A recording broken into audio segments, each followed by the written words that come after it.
ఒక దొంగ దొంగతనం చేస్తున్నాడు, ఎందుకని? వాడికి ఆ వస్తువు మీద ఆశ అనేది కలిగింది కాబట్టి.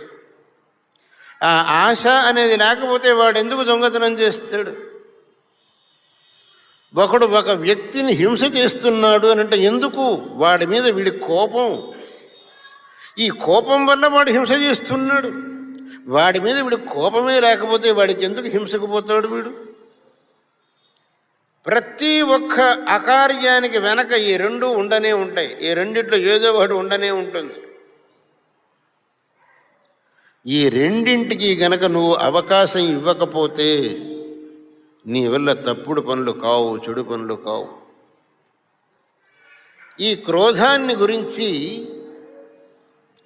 రామాయణంలో ఒక సుందరమైన సన్నివేశం ఉంది.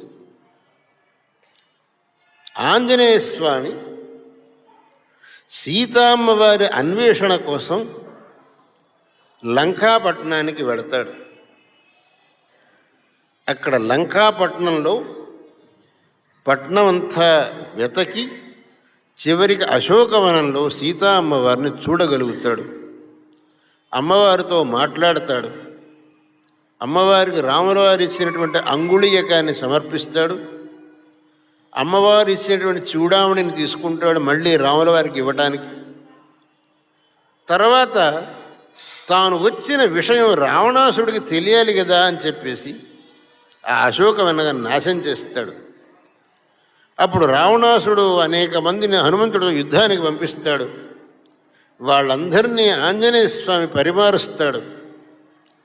చివరికి ఇంద్రజిత్తు యొక్క బ్రహ్మాస్త్రానికి కట్టుబడి రావణాసుడి యొక్క సభలోకి పోతాడు.